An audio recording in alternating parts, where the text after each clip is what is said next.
I really want to appreciate and acknowledge you all for being here. We are really just happy and excited to share some encouraging and profound experiences that a lot of our staff in High Noon and our organization and just all of you have been experiencing in regards to sexual integrity and helping young people and children, our own kids even, to cultivate sexual integrity. And the reason we wanted to do this is because we got a bunch of our heads together and we realized over the last 5 years that High Noon has been doing, particularly working with a lot of young men and women who are dealing with and trying to gain sexual integrity and overcome porn habits and addictions, is we've found over and over again that the parent-child relationship is often the central point of a lot of conflict in people's lives, a lot of wounds, but also the source of a lot of healing and potential for a lot of discovery and recovery can be had through that parent-child relationship. In my own experience, I work with a lot of teenagers. Over the last few years, I've been working more and more with high school and middle school guys, because I'm a man. I have groups of guys that I'm working with. And I found so many times that it's because of the relationship with their parents that they ended up joining High Noon.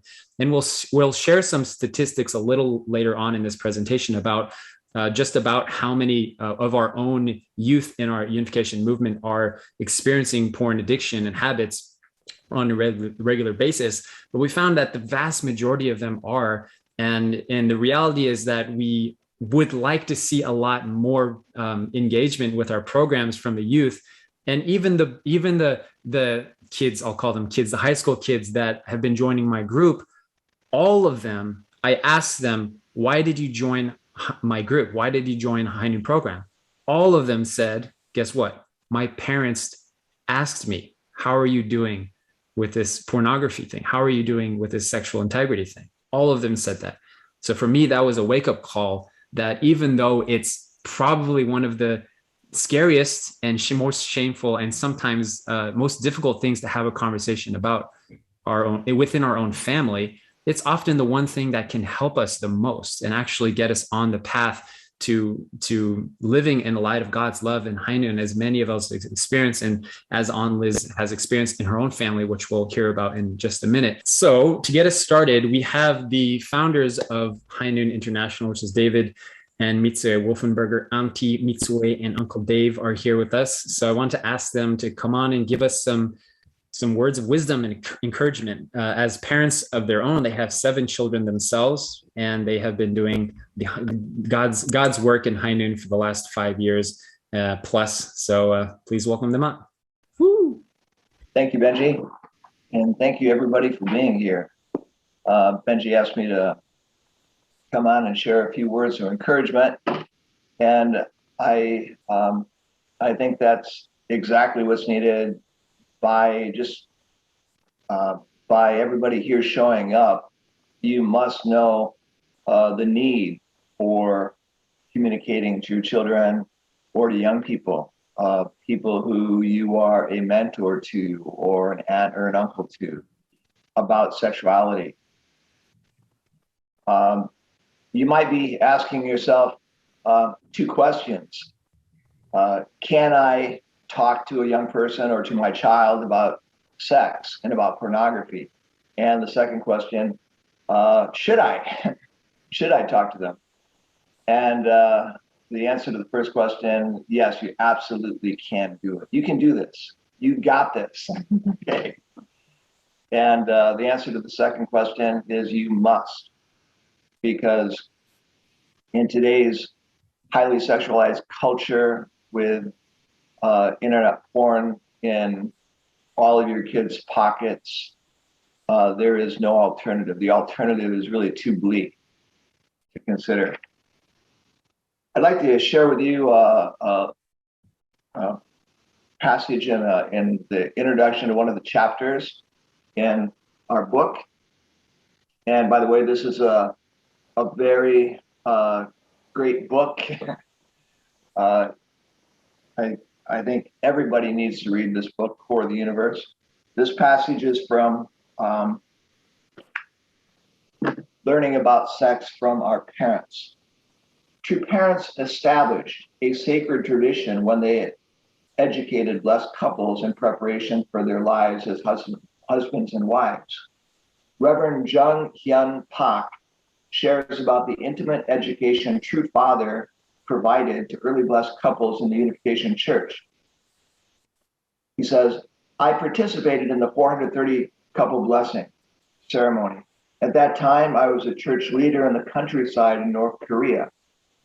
True Father came with True Mother to my region. True Father called all the blessed couples of the 430 blessing ceremony to gather. We were in the middle of our 40-day separation period. True Father sat down with us and taught us about husband-wife sexual relations. Honestly, at that time, I so appreciated True Father. I thought he is truly my father. So close a feeling he stirred within me. The most deepest secret of human life he gave to me. That meant he was truly my parent. Even my physical parents didn't teach me like this, but True Father did. I remember deeply, tearfully appreciating True Father. So he felt closer to True Father than he did his own parents, because True Father taught him about husband and wife sexual relationships where his own parents hadn't. And imagine at this time, 50 years ago in Korea, 40 years ago, 50 years ago it was, internet porn wasn't around. So you can imagine what True Father, the kind of instruction and warning that True Father would give early couples had it been around. So, yeah, talking about sexual relations, about sex, and about pornography with young people, with your own children, it can establish the deepest relationship, really. And of course, any kind of judgment you have will alienate them the most. So you've really got to approach it with an open heart. And the fact that Father did this, he wouldn't ask us to do anything that he hadn't already done. Nobody expected the founder of the Unification Church to talk about sex, but True Father did anyway, because he knew as true parent that it was his responsibility. And he was teaching us how to be parents. And one of the most important responsibilities in being a parent is to teach our children about sex. So I just want to encourage you guys, you absolutely can do this. I have faith in everybody here. Thank you. Yeah. Thank you so much. Please give them a big hand. Give them some love. It's really nice to have both of you all the time supporting us. I wanted to show you guys some very important statistics regarding specifically pornography use in our faith community, because I think, we do have statistics. Obviously, I think Jae-young, one of our presenters, is going to be presenting some of the statistics kind of on a global or national scale. But I also wanted to share on a kind of a community of faith-based scale, because this is really obviously very relevant to us. So here we go. Okay, so we did a massive survey of over 1,000 participants in a workshop, in multiple workshops in Korea, top global Top Gun workshops. So this is a pool of mostly young unificationists of high school and college age from all over the world. This is not exclusive to any country. This was a survey done of American, Japanese, Korean, African, Southeast Asian, all of Europe, all over the world. And these are the results that we had. And we asked them many questions about their pornography use and also their communication with their parents about it, and also, if they've ever tried to get help, etc. So this is what they said. So of the men responded, 82% said that they intentionally accessed porn in the last 6 months. And 68% accessed porn at least monthly. 34% access porn at least multiple times per week. So I want these numbers to sink in for you. And there's a reason why I want to bring this up, not just to scare us. For women, 48% intentionally access porn in the last 6 months. 31% access porn at least monthly. 10% access porn at least multiple times per week. Okay. And if everyone, 85% have never spoken with a parent about their porn use. 66% have no one to help them quit. And 77% believe porn is causing them harm. 74% believe it will have a negative impact on their blessing. Man. And 63% have tried to quit, but have been unable to. They've been unsuccessful in their quitting. And they reflected, I think this is the first time, this is after we gave a talk to them, by the way. So they were giving a reflection. I think this is the first time I'm going to talk about this. I feel so ashamed. And I don't want to tell this to anyone, but I'm going to do it now because I know I have to face it. I'm a female 20-year-old college student. Someone else said, thank you for organizing this program. I have a dark story I've kept for a decade and need someone to help. I believe I believe one of the biggest things stopping me from the matching and blessing is because of this pornography addiction that I continually struggle with. So, and I'm sharing these numbers not to scare anyone. I know it's kind of daunting, and many of us are distraught by these kinds of real life statistics because this is our community. This is our youth. These are, the future leaders of our world. But I'm sharing them because isn't it good to know? Don't you think it's good to know that this is kind of the reality of what we're dealing with? And many of you already know, based on your own experience with your own families and your own children, that this is the case. But I want to bring this up because we have so many people that are going through the High Noon program right now. You can actually join today. Any of you can join a High Noon program, or your children or people that you love can join a High Noon program by going to highnoon.org. And as I reflected earlier in my own group of high school students that are in my groups, it's interesting how when they started, they went from being very quiet and ashamed of their habit. And as soon as kind of we got together and they kind of shared their story and what led them to be joining High Noon, I told them, guys, you don't have anything to be ashamed of. You're of the 1 percentile of people, or 1% of people, or less than that, of your demographic, of your age, that are actually getting help with this. Everybody else is struggling their brains out. You shouldn't be afraid, but you should be proud that you're making the efforts to get your life in order so that you can prepare well for marriage in the future. So I always remind them that be proud, be just happy and glad and grateful that you found us and that you're doing something. So right now they're actually inviting people to join the group and talking more closely with their friends. Okay, so let's go ahead and bring our next presenter. I want to welcome Young Naphtalie, who is a wonderful sister in Kenya, who is a social innovator. She works in social areas, Benjy. and she is just a wonderful presenter, and she has a lot of insight and wisdom and experience in this. And she's also, very importantly, she's running her own group she's facilitating her own group of young women through the High Noon program. So she's also helping them to kind of work on their relationship with their own parents. So let's welcome up Young for a presentation.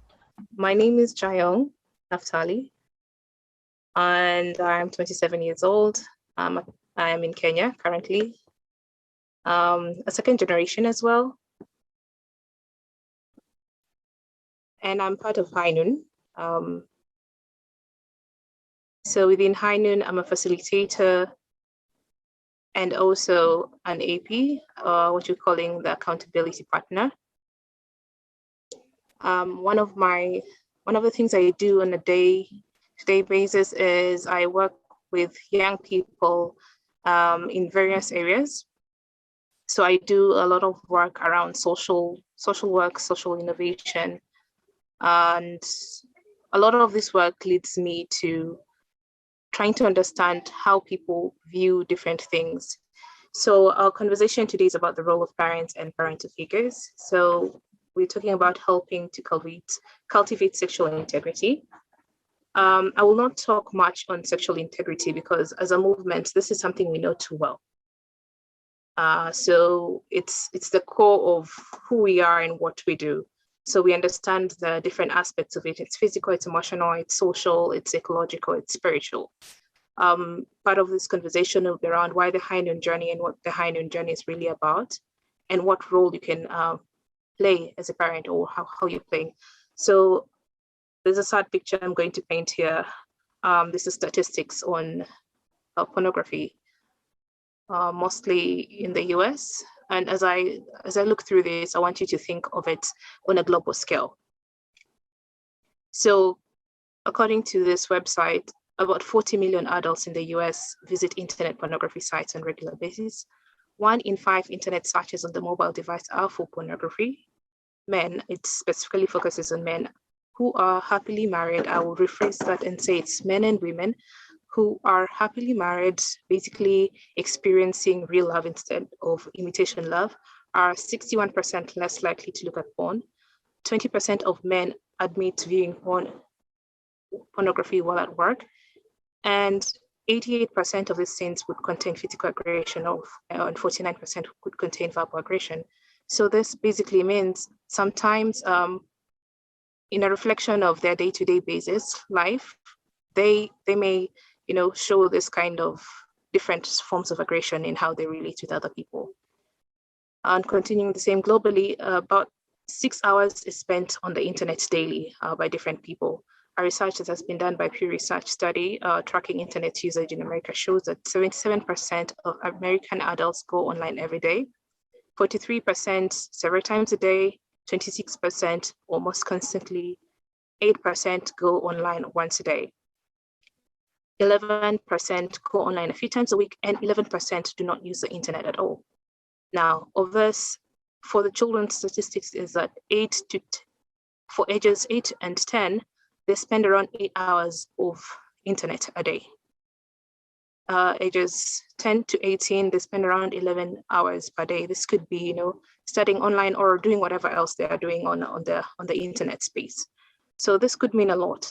If you're thinking of the 8 to 10, mostly people who report a lot of childhood traumas and traumatic events that have led them to acting out in some form of addiction later in life happened before they were 8 years of age. And if you did not raise a child in a given way, by the time they're 8 or 9, it means that you're going to have a really difficult relationship with them when they're teenagers, because they're sort of past the age where you can really correct certain things. So if you look at from this website, it can get a bit scary. Of all these hours, if you were to run this timer, in about a minute, about 187.6 thousand USD spent on pornographic material or accessing this kind of site. So you can imagine how much this is per hour, how much this is, per month or per year, and how then this looks globally. So as we have this conversation, I want us to understand that it's not a question of if, but a question of when, because all these people are accessing internet or some kind of media at one given point or another, which means it may not be intentional access. So part of the content that just flashes on your face may not be something that you intentionally went to look into, as we'll later see. So when it comes to when, our response as a religious body often is spiritual. So we look at it as something we must go to, champion for, to get some sort of exorcism or, pray over, do chanyang and what kind of things, which are all great. But we are both spirit and body. So it is important to address this in both angles. And we also know from, the restoration history, the fall is restored both spiritually and physically. So this is where Hainan comes in to give practical steps. It's not about a good or bad person or a child. So a person could be your partner or your children. So if, for example, you're practicing or engaged in the habit of porn and masturbation, you are not being a bad person for it, neither are you being a good person for it. This is a cry out for help. So for lust, it's not a guy problem, but a human problem. Most people will try and make this look like it's mostly about men, but as you've seen with the statistics Benjy shared, even women and or rather female are part of this. So attraction or sexual feeling is not really the problem. The problem is a response to it, because then that is natural. And then sexual perversion is an attempt at real love. And lastly, the opposite of addiction is not sobriety, but human connection or love. Because more often than not, we think, okay, so when are you getting sober? When are you getting better? When are you doing this? It's not really about them getting sober, but it's more about whoever is in this getting the love that they did not receive at whichever point in their life. Something else we need to understand, and this comes from Dr. Gabor Mate, he's Canadian, and he says addiction begins and ends with pain. Addiction is a response to human suffering and therefore an attempt to escape that temporarily, and it's not a human choice. And we cannot address addiction by fighting the escape route, but going through the cause of the suffering. As we do that, then we know how best we can address it. And also you'd notice that the more hurt people are, the more they feel the need to escape. So then they're likely to engage in pornography much more. They're likely to engage in masturbation much more, because now that is far much more reflecting how much they are hurt. When you look at the Hemingway theory, it really gives a good reflection on what we're dealing with. This is an iceberg. And for most people who are in one form of addiction or another, an addiction may not necessarily just be things like alcohol, pornography, or masturbation. It includes things such as workaholism. It just so happens that for one person, it appears as one thing, and for another person, it appears as something else. So at the tip of this iceberg would be the triggers. So if you ask anyone, they would cite things such as being stressed, lonely, bored, anger, curiosity, social media feed, books, movies, and music, which are, rated adult content. And these are usually their act out channels. And if you want to get into the high-end content, you'll notice there's a really nice chart that shows, the process and the cycle in which people get into addiction. But what we at this point are not able to truly address without your help as parents and parental figures is the root cause. Because being lonely and being bored is a normal human response. But being lonely and being bored is a call and a cry out for human connection and a cry out for love. So what usually would be happening is this person is going through some sort of emotional suffering, feeling of neglect, lack of love, judgment, abuse, dysfunctional family sometimes, shame, frustration, communication breakdown, disappointment, grief, anxiety, and feeling of lack of support. Basically, you're talking about all sorts of forms of pain. So at High Noon, we have, High Noon facilitators and APs, accountability partners. We have moms and dads of integrity. And different curriculums that address mostly the triggers, the root cause, because sometimes the people who may have contributed to them being in this space are with them at home, with them in the community. So it really takes their input also to be part of this. So for example, once these people come to High Noon, and High Noon is sort of like a sun right here. So we are able to melt and address, the tip of the iceberg. If you're the sheep of the parent or the parental figure, you approach this iceberg without realizing that there's actually a block underneath, you're likely going to crash. So what we are looking at getting here in this conversation is how do we equip us with the right tools so that then if you find yourself with a child or a partner who's in this situation, then what do you do? How do you address this so then you do not crash, but instead then, deal with the entire iceberg? So the scenario I like to paint is High Noon is like some kind of recovery center or a hospital. The APs and the facilitators are like your nurses and doctors and whatnot who work at hospital. But in reality, we don't keep people in hospital for longer than they need to be. at some point we will send these people back home. So when we send them back home, what are we sending them back to? So they need some kind of environment where, you know, they have a fighting chance. They experience some sort of peace, you know, and in this case, they would even get longer life, love, emotional support, hope, and healing. And in some cases, you have opportunity to mend broken relationships and also receive unconditional love, because we can give them as much love as we could, but we cannot replace that which a family or a parent can, or even a partner could give a person who is struggling with any type of addiction. So if you visit the American Addiction Centers, it says, according to family systems theory, addiction is a disease that arises from a dysfunction in a family unit, not just from one individual's behavior. By the same token, recovery from addiction must encompass the whole family, not simply the person who drinks or abuses drugs, and in case of this conversation, practices pornography and masturbation. For the children of addicted parents, no matter their age, recovery often begins with regaining self-confidence and learning how to build trusting relationships with family and peers. So what has been the response? I think Benjy has mentioned that of the 1,000 people who have, you know, responded to surveys within High Noon workshops, a number of them have mentioned that they've been finding a really big trouble sharing with their parents what they're going through. So I want you to, in your mind and in your heart, appreciate that when your young person comes to High Noon, they're going through a recovery process, and it takes a lot of confidence, a lot of courage to actually come into this space. So at no one point should you make them feel bad for being in a space as this, because there are very many people who are not stepping into spaces where they seek help to deal with the trauma, shame, or addiction. So more often than not, the home environment there's a fear for judgment, fear for not being heard or understood, fear of condemnation. Some people have been able to share with their families, but they sense that their parents and people around them do not have the tools to help them. So in most cases, you'll be sent to Champion. In some cases, that is really good, because they're likely to meet High Noon staff there, and that's how some of them get into the program.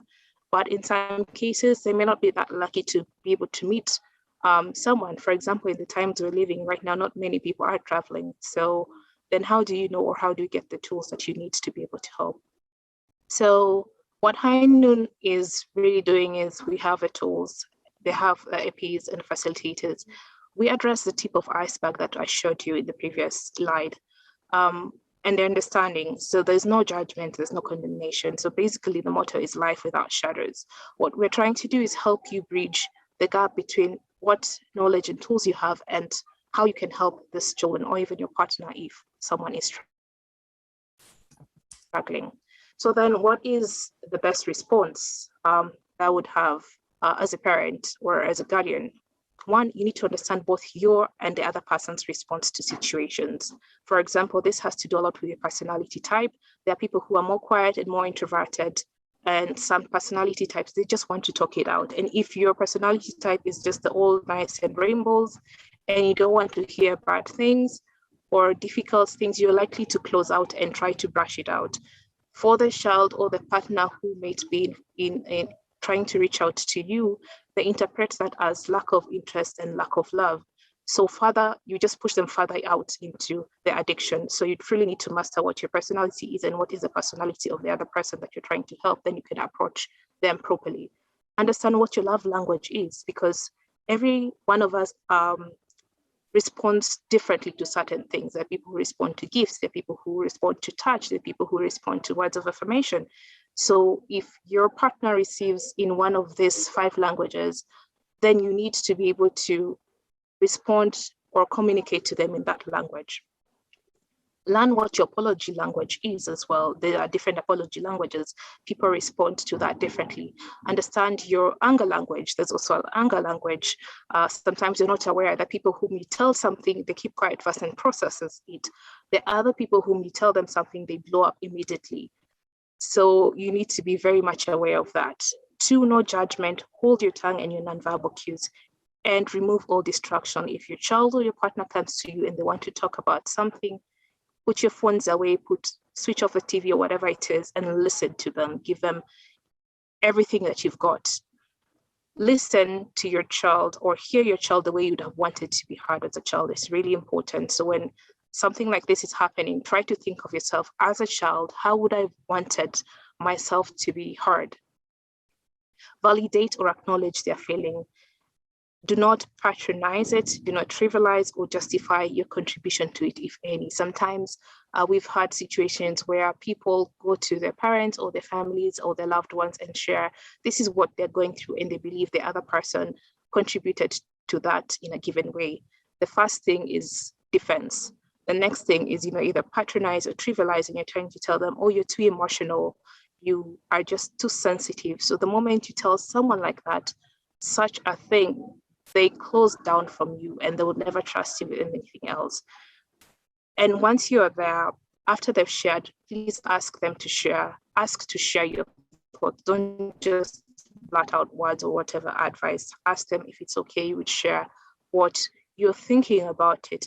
But while you share that, you need to watch the choice of words, because you're dealing with someone who is hurt in some way or another, and sometimes it's not even obvious to them. 6, you need to separate the issue from the person. Like I mentioned, one of the things you need to understand is sexual feelings or emotions are not the problem. The problem is how we respond to that.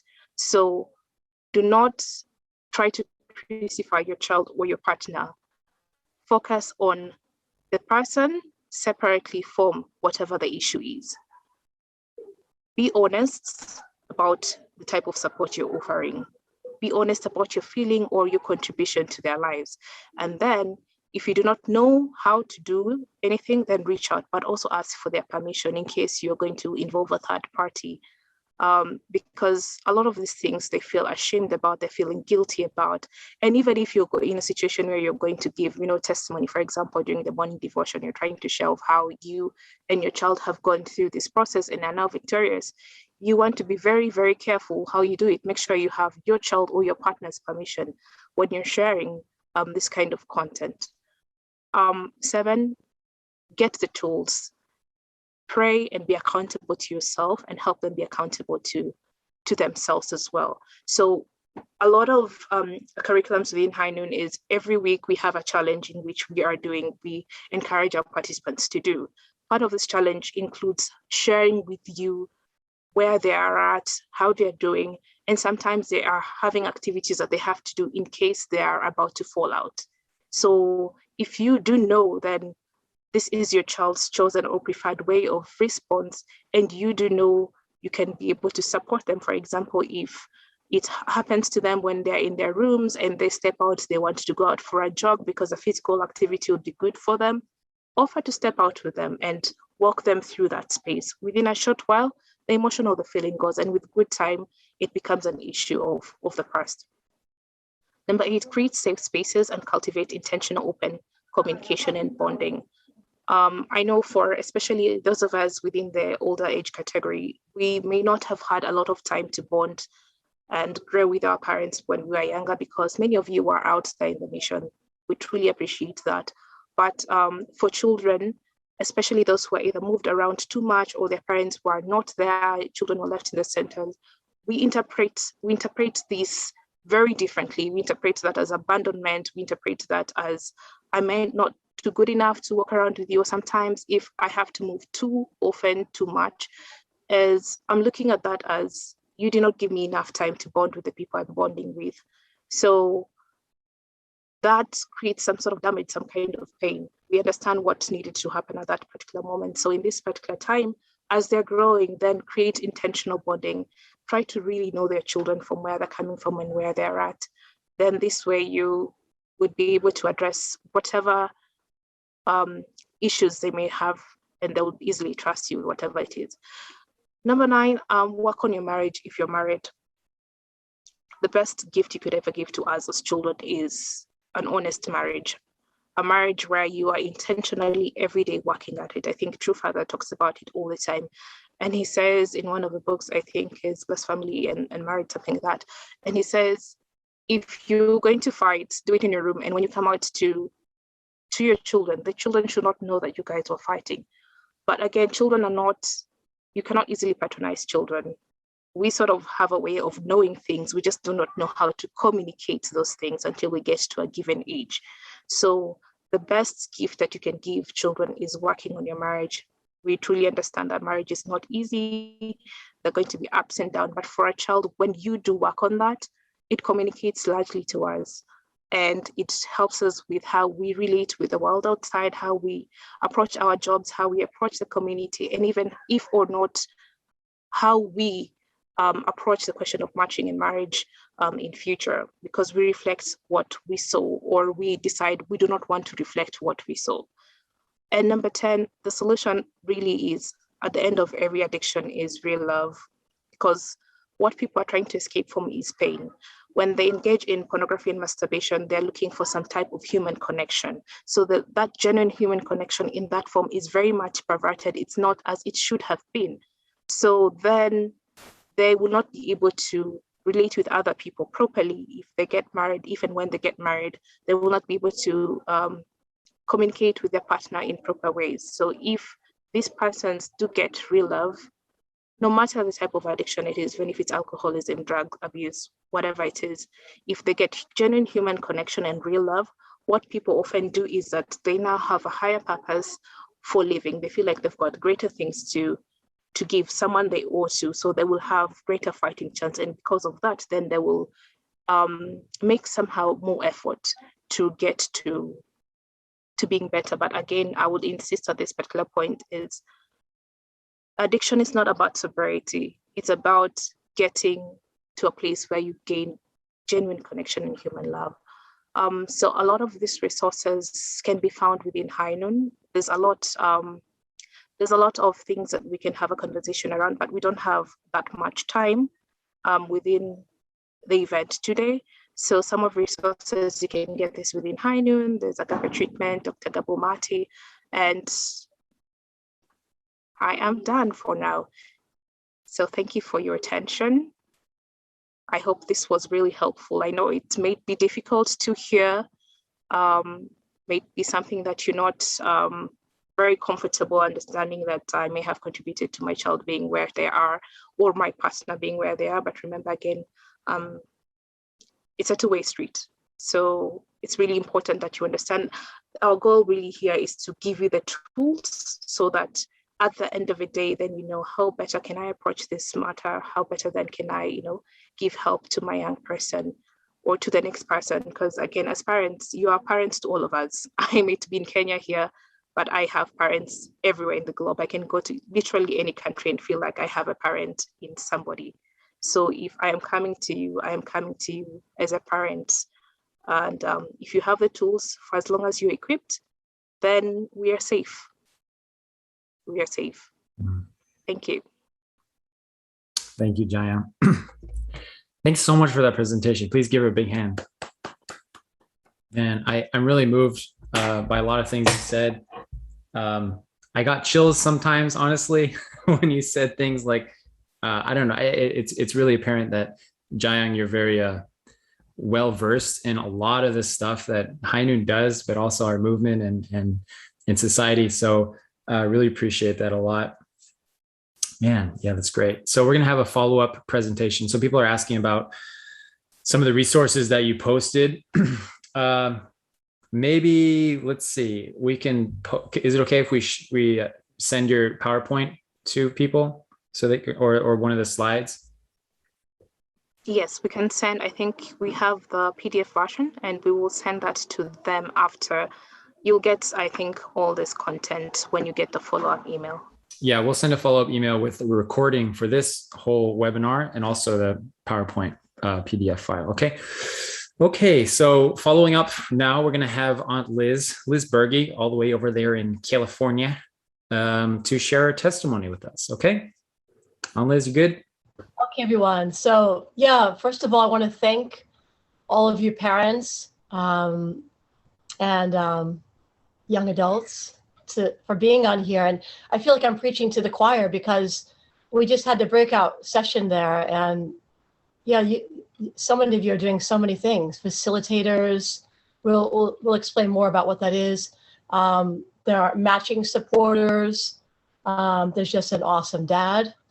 There's just an awesome mom that want to learn more.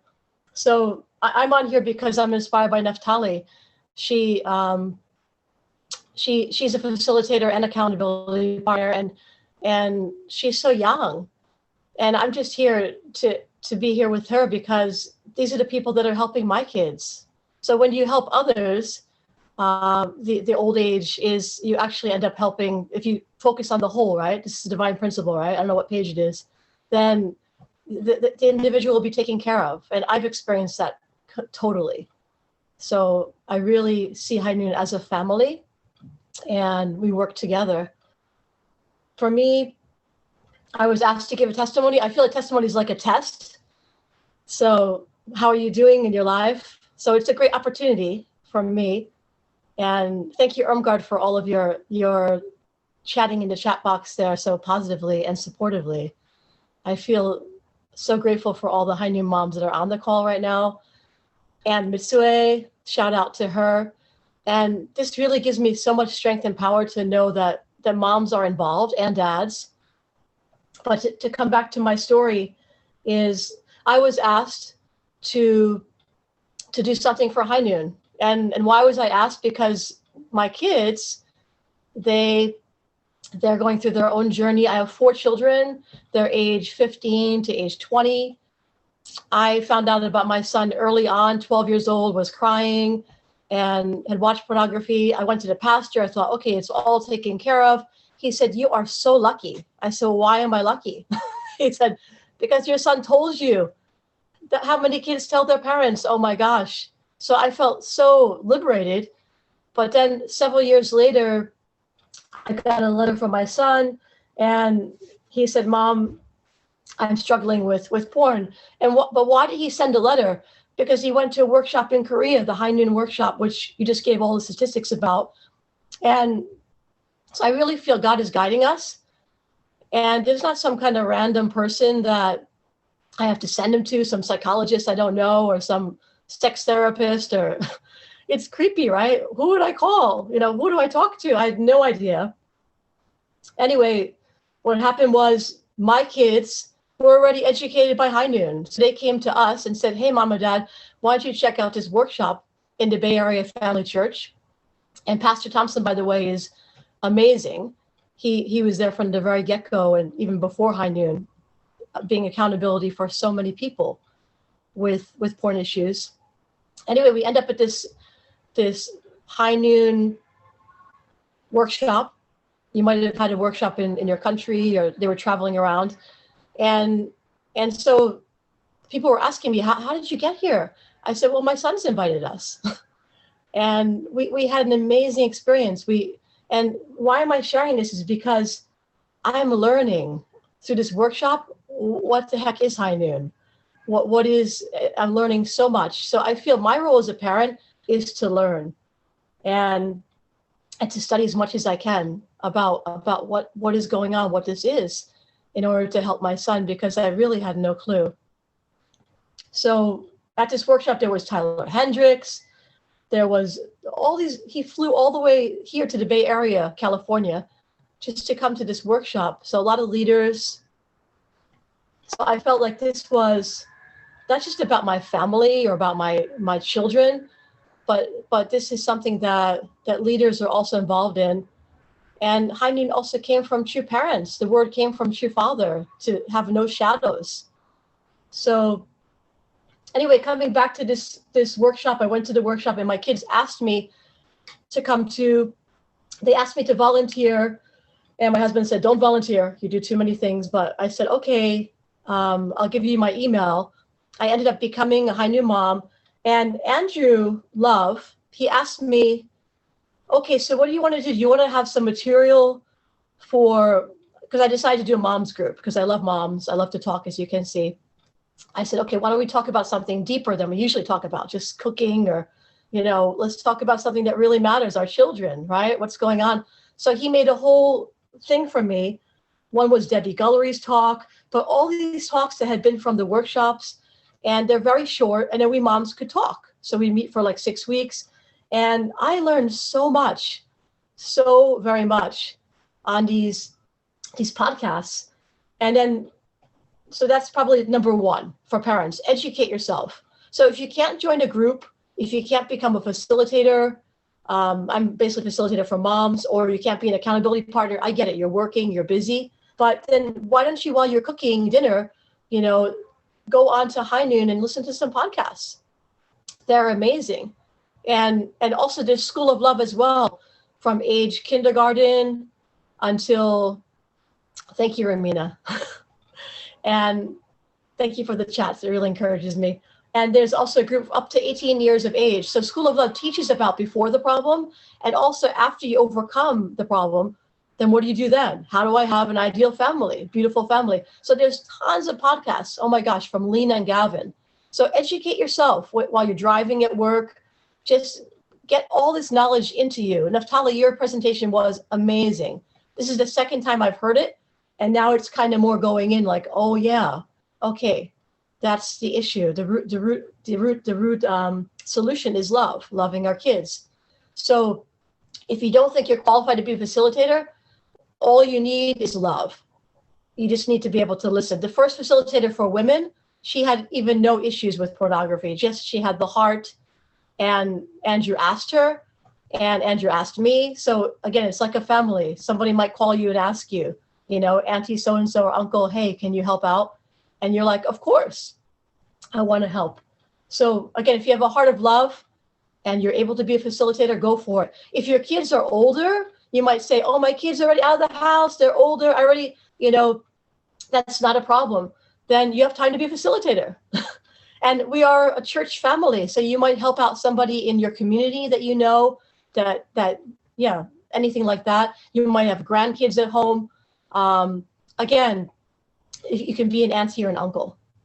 And also what I loved about your presentation, Naphtalie, was that what I realized was, oh my gosh, there's so much information. I can feel so judged. But actually, I'm the best example of having messed up. I saw in the presentation, oh my gosh, I think I messed up on that one. Oh yeah, that one also. So the point is, this presentation that you gave was so awesome. But then I can check out what I have to work on. We're working on this. This ideal family means I deal with my family, right? So again, number one, my advice is join a group, like a mom's group if you have time, and listen to lots of podcasts. And again, being able to practice to talk with others, that's really important, really important. Okay, number two is having a trinity. I don't know if you listen to Dr. Young, but he's talking about this, right? You need a heart-to-heart connection with people. So find someone in your life that you can have that heart-to-heart. And again, aunties, uncles. So it's hard to directly talk with your family, but being able to have that connection with others, that heart connection. So you might be, maybe your kids are in CARP, maybe they're in GPA, maybe you have older kids, but they're whatever they're doing, find out in their life who is part of their life. So for me, again, coming back to my family, my son is now in GPA. My breakthrough is, hey, why don't I call Robert Cunningham? He's been in GPA. He's older. I don't know if you know Auntie Christine, who is the mother figure of GPA, but we're good friends. So we hang out at Starbucks, and she's saying, hey, why don't we try this? Why don't you try to call somebody more mature to help him out? And again, being able to have these personal relationships has really helped me, knowing who's in my son's High Noon group. Again, I'm one of the people that I knew Benjy already before, right? Because I'm working with High Noon. So it's very natural if there's something coming up or a victory. It's not all about coming up, but if I have a great victory or appreciation, I can say, wow, thank you, Benjy, for working with my son. My gosh, thank you for this. And whenever they ask me to volunteer, I'm always very open because they really support my kids. So I feel it's really a give and take. I reach out to moms, and then there's people in High Noon that reach out to my kids. So we're really working together. And I'll ask my kids, How's it going? How's your integrity going? For me, what's also inspiring, the third point, is the North Star. I am really inspired by the North Star. So my son, he joined the Ascend group. He got this workbook. It's a 12-week workbook. He's a teenager, so he's kind of like, okay, workbook, journal, oh my God, every day. So I looked into it. Hey, what is this about? I was inspired. It's every day, your gratitude point. What is your North Star, and how is it going? What is good? What is challenging? This can apply to anything in your life. So he made a copy for me. He made this book for me. And my North Star, I realized, I really thought about it. What is it? North Star is something that keeps you going. It's your why. It's your, what in your life is, why do you want to work on yourself? Why do you want to overcome whatever you're going through? And so for me, my North Star is sexual integrity. For myself, I realized, for my family, for my descendants, for my grandkids. So if you are clear with your sexual integrity, then you can do anything. You have the energy to do anything in your studies, your career, your life. This is the root of this iceberg that Naphtalie is talking about. So that is my North Star. And sometimes, it gets rocky, that maybe no one's interested in high noon at one point, right? Maybe they're having a tough day. Don't talk about high noon, mom.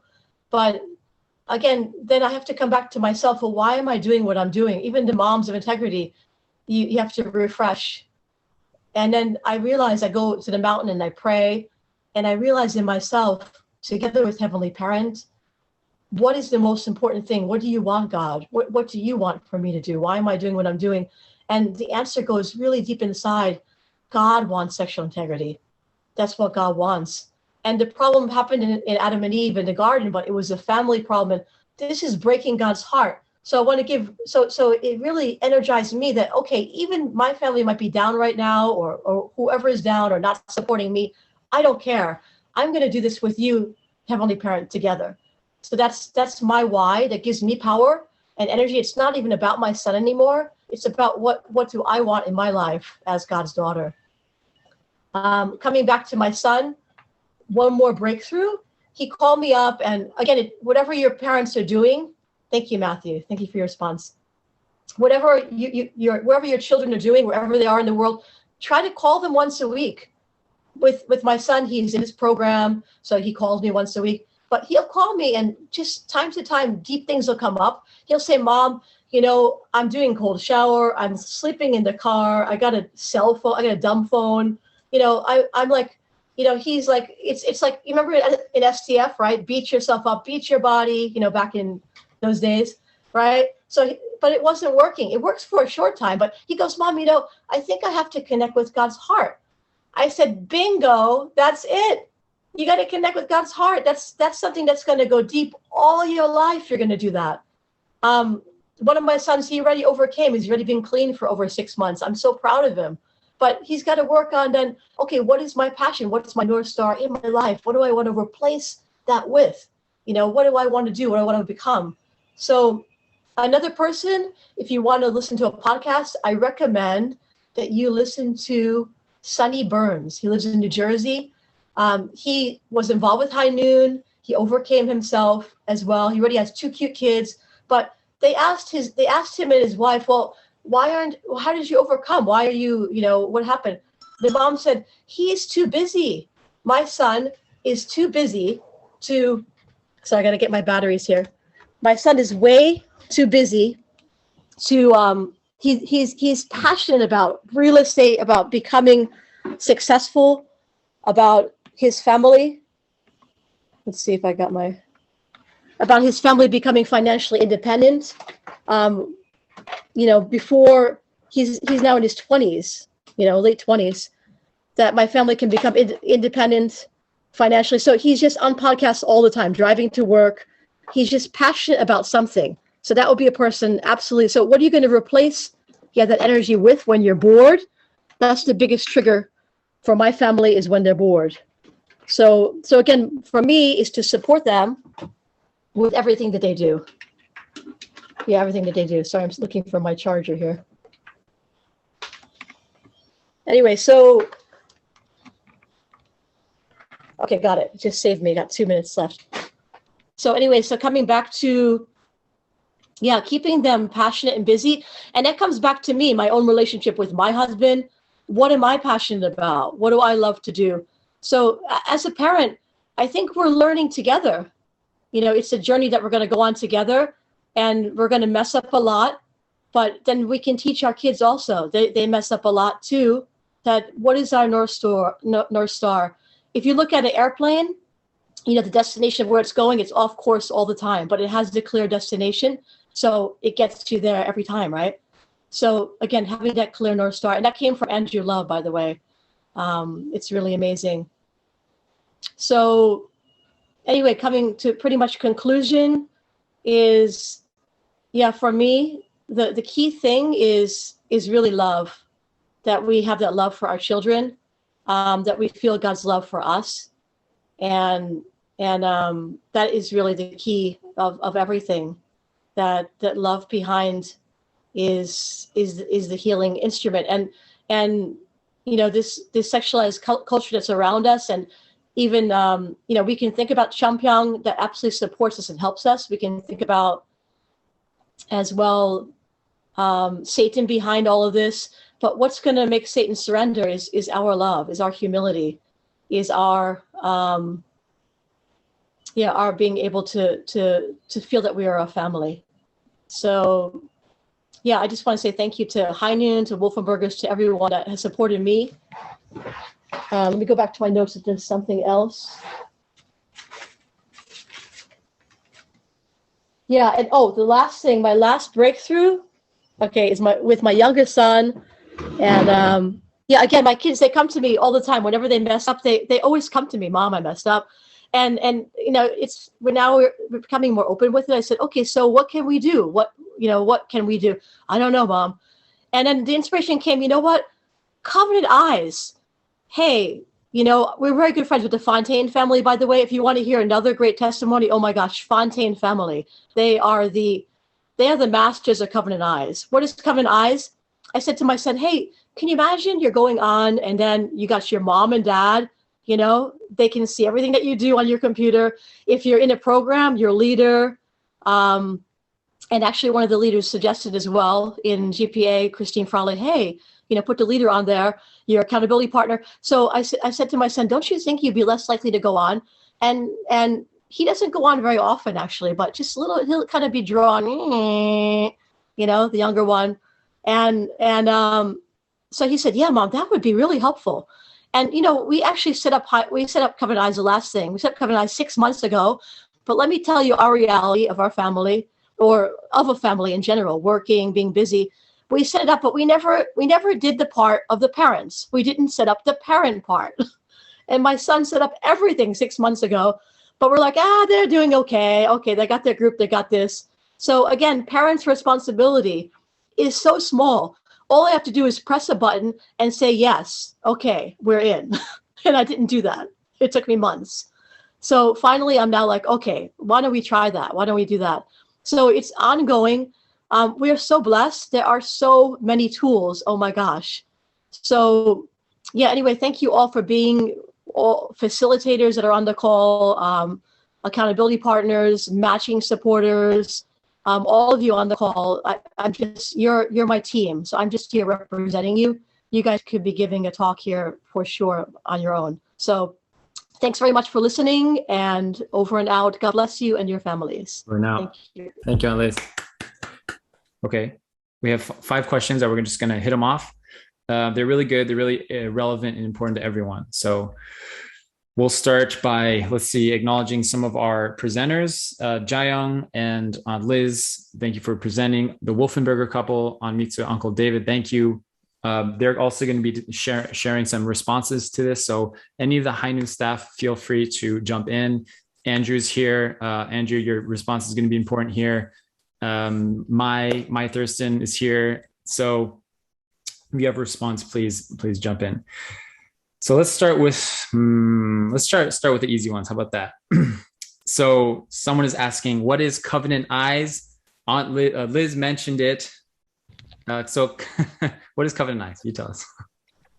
Oh, Covenant Eyes is actually coming from a Christian organization. It's a software, which probably don't ask me software things, ask Benjy, but it's a software that you can set up in your family, and it is what it is, what it says. It is the eyes. So my son actually did it for the whole family. So everybody is under this Covenant Eyes who has whatever electronics they have, phone, whatever it is, and that means everybody sees what you're going on. So it'll come and warn you, ding, ding, ding, ding, somebody's going on something inappropriate. That's about what I know to the extent of it. The Fontaine family, I would contact them because they are the experts, or their kids. Pia's on right now. Hi, Pia. So anyway, they had an amazing experience. But the point is, if you know your whole family is involved in watching, you're not anymore closing the door. You can't go in the bathroom, or because your parents are with you in the bathroom or wherever you are. And then that's a great support because it's we want to live in the shadows, and it's more of a, with a supportive heart. So make sure you don't beat them up, when you find them, but with a supportive heart of and that's why my son said, I think that's really good, Mom. How's that, Benjy? How's that explanation? Yeah, it's great. It's perfect. So you can go to covenanteyes.com, or you can just Google search Covenant Eyes, and you can find all the information there. So another question that people have often is, how do you join a group? So we have groups for everyone. We want to be of service to, regardless if you are a parent. If you are a parent and you're struggling with your own sexual integrity or your own intimacy with your spouse, or want to kind of discover what's there and improve things even, then you can go to highnoon.org. You can find, there's some questions that people have about how to get their child involved or someone they know or care about involved in a group. highnoon.org, they can join the Ascend program. Also, if you just don't know what to do and you don't know what group is for you, just send us an email. You can send us an email to admin@highnoon.org. Let's see, admin@highnoon.org. I'm going to type it in the chat.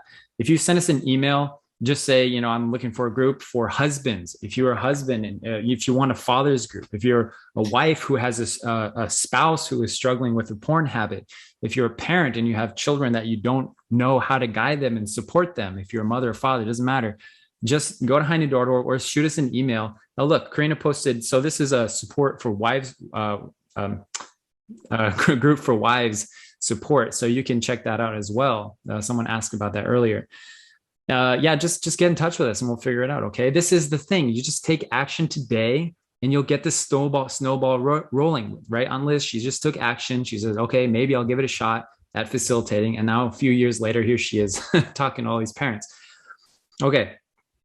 So that was another question, is there any support groups for wives who have a husband who's addicted to porn? Yes. And that's in the chat. Okay, so resources on the website, where can we see it? So we're going to be sending out a follow-up email within the next few days with a recording for this, which I'll have to edit a little bit just to take out the breakout section. We'll send out a PowerPoint from Jayang. We'll send out a survey for you to give us feedback, because we actually want to figure out if this webinar style is something we want to keep going on like a monthly or bi-monthly basis. And if it is, we would love to hear your feedback, any thing that was really good that we did or anything we should improve upon, okay? We'll also send out links to register for Ascend, which is a program for people who are trying to gain sexual integrity. And we'll also send a link to join one of Aunt Liz's groups if you want to do that, okay? And also, if you just want to email us, admin@highnoon.org is the place to do that. All right. So, other question is, as a Sunday school teacher, any tips on what age is appropriate to start introducing these concepts to children that are not my own or are your own children? Yeah. And follow up saying, I'm considering asking parental permission first. Anywhere staff want to answer that? I think maybe Uncle Dave. I would just answer really quick. School of Love is an awesome thing to connect with for Sunday school. School of Love. But Uncle Dave, go on to you about High Noon. Let's see. Yeah, that's a really good point. For Camp Tungil, Benai Botoy gave a good presentation to that age group of like 13 to 15-year-olds. And she used some of the For the Universe material in that. She had a really good response. There's nothing in that book, by the way, that's inappropriate for teenagers. My experience is that they know far more than their parents usually believe that they know.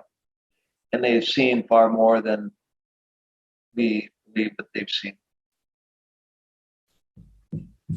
The question is if we should ask the parents permission to talk about sex or sexual organ or some sex part. I think it would be good what kind of talk you may give or what kind of lesson you may be giving, so they are not surprised that children come home and, yeah, I learned about sex. You know, that would be kind of shocking for the parents if they didn't know, if they were not warned. Yeah, if you're a Sunday school teacher, you probably know the families, and it's just a good idea to contact their parents, give them a call, send them an email if they're not in church, and just see what their thoughts are on it. They might be very happy to relegate the job to somebody else. Yeah. So I'm actually going to go ahead and share about the website. So if you go to highnoon.org, you can see that there's a section for porn recovery, which you can join a program. There's a 15-day challenge where you get an email every day for 15 days with a short video to kind of stimulate you. There's a page for marriage, enrichment, education, intimacy, etc. Parenting. So parenting curriculum, this is a School of Love curriculum, schoolof.org. I'm just going to show it real quick because why not? This is really good because it's trying to facilitate the relationship and put the ownership and communication from the parents as opposed to relying on school system or Sunday school even to teach kids, but actually to have it as an ongoing educational conversation more. And then there's resources. We have a podcast, guys. Did you know that? YouTube channel, a blog where you can read content, contribute, volunteer, donate to High Noon. Did you know that High Noon is a nonprofit organization? And about mission, contact us. You can send us a message. So yeah, that's the website. Go check it out. All right. If there's nothing else on that, let's see. So along a similar thread would be, so someone's asking about, in my Sunday school student, one of my Sunday school students has asked, what is our church view on the LGBTQ movement? I need guidance on how to discuss this with them. So I guess I can respond unless someone else wants to. Yeah, so this is, I think maybe it's perhaps out of the scope of this presentation. We did do a kind of a discussion-based kind of forum/presentation a few months ago, maybe several months ago now, for specifically for people who, well, for parents who have children who are experiencing same-sex attraction. It was more of a kind of encouragement and kind of connecting people to resources and et cetera. So we did do that kind of thing. This webinar is more about, as a parent, how can you guide? Yeah, so that's what I would say about that. I think there's probably a lot of opinion and insight about this particular conversation. Personally, I would say that I think it's really important as parents to have discussions about this and frequent conversations. I think that's really the key here. Of course, as a Sunday school teacher or as an educator of any kind, you have kind of a responsibility because a lot of these discussions and conversations do come up, but I would always try to bring it back to how can we bring this conversation more into the home as opposed to parents just kind of sending their kids to Sunday school or to school to learn about things. And if we're not trying to facilitate that communication, like Jae-young has been sharing about, between parent and child, especially regarding sexuality, especially regarding pornography, sexual integrity, masturbation, if that relationship is not facilitated and communicated constantly, then the situation is just cycled back to, we don't know what we're doing. We have no idea where to go. I'm a Sunday school teacher. I have no idea how to bring this up because they're hearing all of this in one side, and our church and our faith might have a different perspective. So I don't know what to do. But I would always try to bring it back to having conversations with the parents about it and trying to connect them there. Yeah. Okay. I don't know if Andrew has anything to say on that, but can put on this. I would just join in with you, Benjy, that it is important for parents to talk to our kids about the LGBT movement and homosexuality. I can guarantee you that they are hearing about it at school from their teachers, from their friends. It's the buzz all around. And if you don't talk to your children about it, you may be the only one who doesn't. And also it's important that you don't talk with your children about it with judgment. Andrew, do you have something to share about that? Not so much. It's kind of loud in here right now, so I'd say no. All right. Yeah, thank you. Yeah, I think this the question is specifically about a specific topic within a large spectrum of topics that are important to bring up in a constant parent-child relationship, such as sexuality, such as LGBT, so Q plus. So I think it's one of those things, like Uncle Dave said, it's pretty blatantly obvious that the current narrative or conversation, at least here in the United States and the Western world, is fairly one-sided, to be honest. So I think it is really important that we do have conversations. And I experience this regularly with my own groups, which are high school, middle school kids. They are experiencing the same thing, where they are in a community, a faith community that believes has a certain moral value, and it's kind of a conflict within them. So they are asking questions. And so it's an opportunity to have those discussions and not to necessarily lecture or to, bombard them with information and theology, but more to have a discussion of that's healthy and productive, right? And to give them a whole perspective on these issues. Even pornography, guys, even pornography itself, I think we can agree, is fairly detrimental to someone's well-being and to their relationships and their future. But pornography itself is pretty controversial in the sense that people think, it's fine, it's no big deal. So in the same sense, there's a lot of things that we're all exposed to constantly that we need to have healthy discussions and wholesome discussions that are not necessarily just one-sided all the time. Okay. All right. I think that's as far as we can go on that topic for now. Wait, actually, can I add something? Yes. Go, Mai. So it's not really adding so much as just seconding and really emphasizing what Uncle David said about talking about it without judgment. And this kind of goes for anything. If your children or someone who is looking up to you and trusting in you is coming to you for guidance or support of any kind, it's really important to the judgment piece, without judgment, and really out of a place of love and support. And just we want to be careful to, especially if kids are asking questions, you never know like what they're experiencing, what they're going through, and especially if maybe they're asking because it's something that is really personally relevant to them. That we have to be careful not to cast judgment, because that will backfire. And they might shut down. They might feel like, okay, well, like I really can't talk about this, or I'm judged, or I'm bad. And that shame can really be internalized and cause damage further down. So it's really important to have these conversations coming from a place of love and just really communicating that unconditional love and support. And yeah, that's all I just wanted to add. Thank you. Yeah, I could add one thing. Go ahead. There was a question about what age to address conversation on porn and masturbation, or any type of sexual perversion. I'd say when it comes to education of children, as you know, as soon as they're conceived, you begin this education, yeah.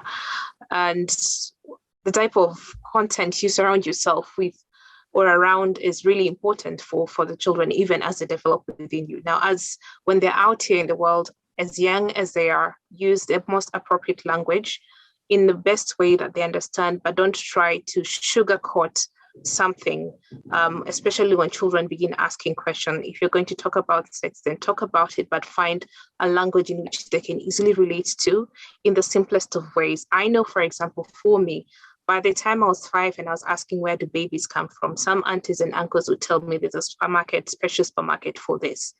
But when I would come home and I'd wonder how comes I've never seen a real supermarket for babies, I'd ask my mom, because at the time she was pregnant with my brother, where do babies come from? Why is your stomach big? Then she was able to really take me through the conversation without it being very awkward.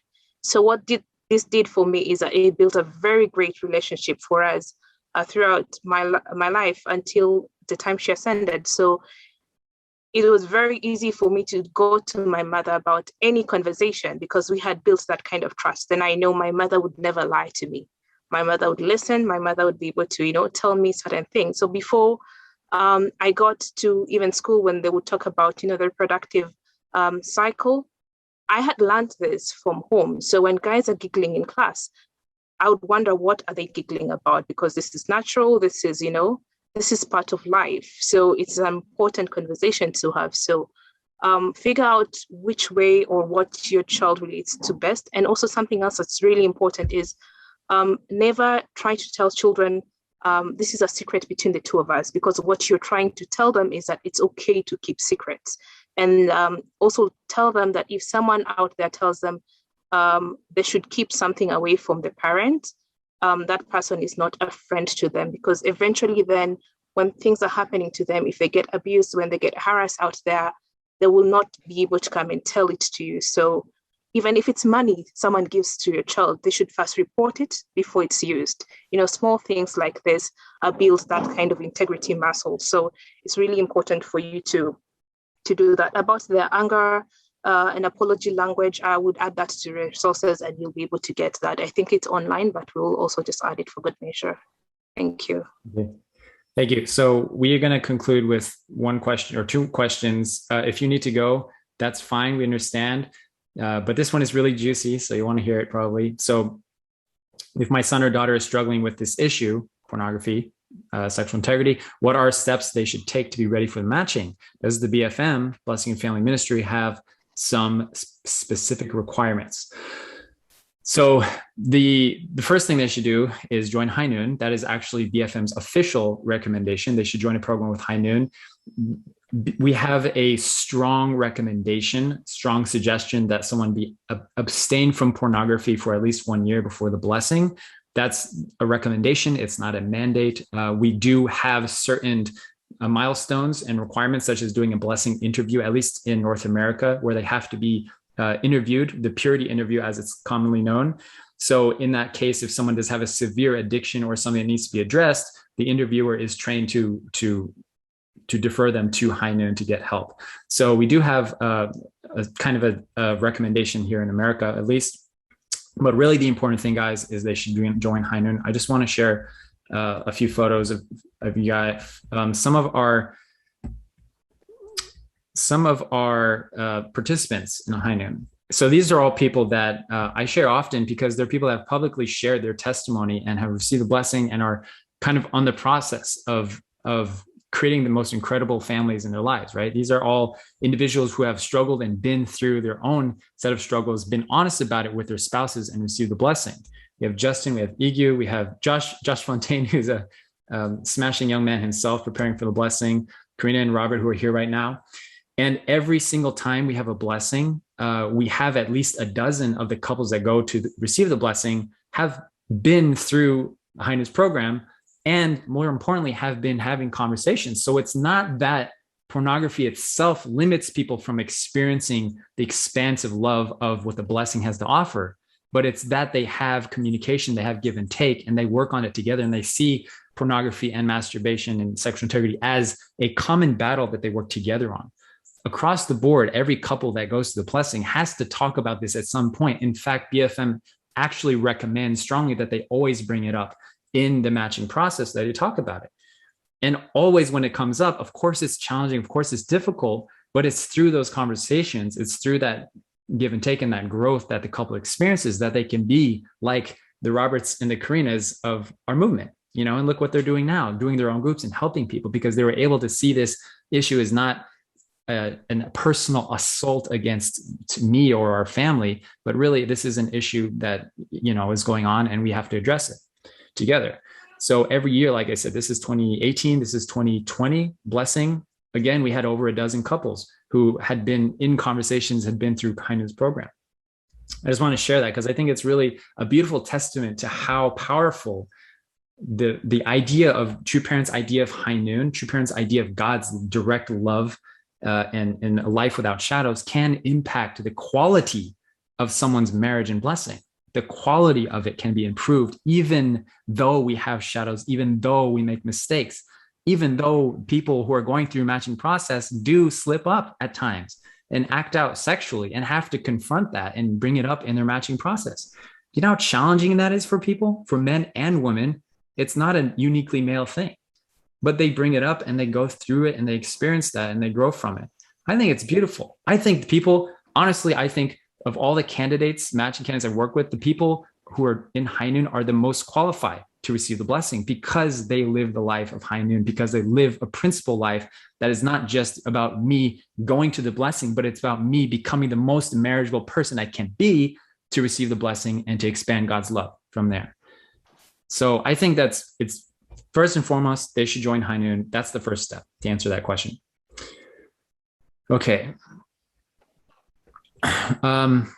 So Benjy, I'd just like to share about a couple who is here visiting our home. They're in the matching process. And the young man is abstained from pornography for 3 months. He's been with High Noon for a couple of years. And I asked the young lady what inspires her most about this young man. And she said, what inspires me most is that he's committed to ongoing growth. And I thought that was really a wonderful answer, that she was able to observe that he was, through his work and through High Noon and on himself, on his own sexual integrity, that she would have confidence that he is going to be committed to ongoing growth into their blessing. And that's the kind of man that she wanted to marry.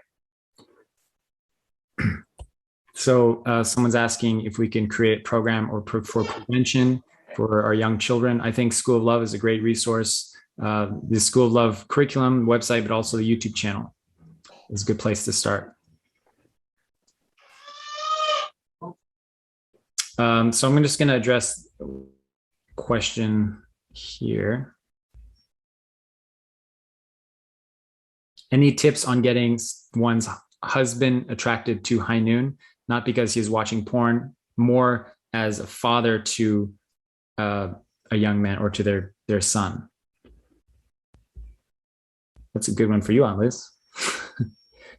Yeah, I mean, for me, I didn't mention, but my husband is my best supporter, my best cheerleader. Everybody has different characters. I love people, as you can notice. I love to talk. I'm very public, you know, but my husband, husbands are watching what their wives are doing, and a great husband has a great life behind. So, but for me, I can't be the superstar. I realize unity between husband and wife is very important. So I need to share with my husband what I'm doing. I need to share with him for advice. What do you think, honey?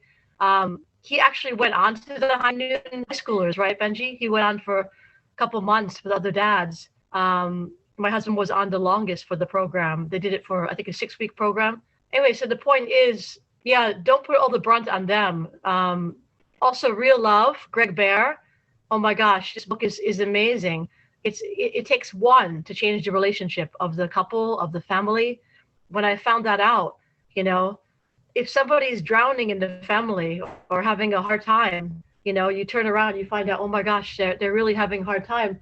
then you find out I don't want to drown also. So it starts from ourselves. Yeah. So again, I really respect my husband so much, and we yeah, he's out this week actually right now at surf camp with the kids. He took them out, but we're learning together, and yeah, we need to work on supporting each other. Hope that's a long answer for a short question. Thank you. Anyone else want to add on that? I think a key you mentioned is that one person can change the entire family in regards to how do you encourage a husband who is not interested maybe or aware of what High Noon does. Yeah. I would say join on Liz's group is a good start if you're not doing that already, because I think they're all in a similar boat there. Okay, so what do you do if a young person does not see porn as an issue and does not want to go to High Noon? Well, you can't force them to recognize that it's an addiction or a problem. You can share with them things. You can start learning about pornography and how it impacts a person, how it impacts relationships, and you can share with them about that. But ultimately, you can't change them. If they are interested in the blessing, then you do really need to tell them they need to be upfront with their. You need to highly recommend that they be upfront with their match, because it's not fair to their prospective match that they enter into this relationship blindly without knowing what's ahead for them. And if pornography is going to be part of that marriage, then both parties need to be aware of that.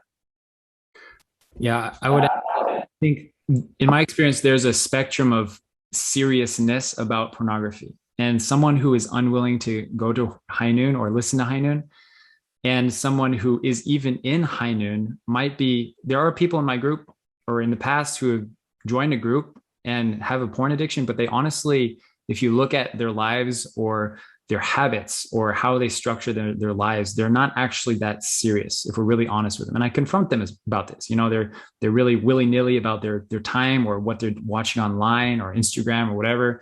And I'm like, if you're really serious about this, if you really see this as an issue, then you take it more seriously. So I would say that there's not a fine line. It's more of like a spectrum of willingness to learn and willingness to get help. But to me, ultimately, the bottom line is that when people realize the impact of their actions, when they realize the impacts of their decisions, of their habits, then they will get that it's an issue. It's until then, it's more just theoretical and hypothetical. But when they're actually in a situation where they're confronted with a matching partner, for example, or in a relationship, or they have children even at that point, and then they realize, like, oh my goodness, this is really affecting my well-being, my relationships, my day-to-day life even. And then the impact is so overwhelming that it moves them to make difference. And this goes for all of us, any number of issue we can think about, and there's like a spectrum of seriousness. So that's what we're trying to do with Ascend, is recognize, helping individuals see how it's affecting you, so that you can change your life and your schedule and your mindset, so that you can be happier and more successful with everything. Okay. Wonderful. Thank you guys, everyone, so much for staying on for the time. We're going to be sending out a really important email to all of you. We're also going to be doing, if you're anywhere in the United States, or if you want to really experience High Noon, we're going to be going to the Washington Times building in Washington, D.C. on September 11th this year, next month, actually, just a month from now. So if you want to join us and meet us in person in DC, feel free to fly or drive over there. And we're also going to be going to New Jersey sometime this year. That's still pending the date, but sometime this year we'll be going to the DC area to get if you want a real follow-up experience there. But we'll also send all the resources that we've mentioned in an email within the next few days, okay? All right. Thank you all so much for your participation and your honesty and courage and all of that. Yeah. Have a wonderful, wonderful weekend. God bless you all. Take care.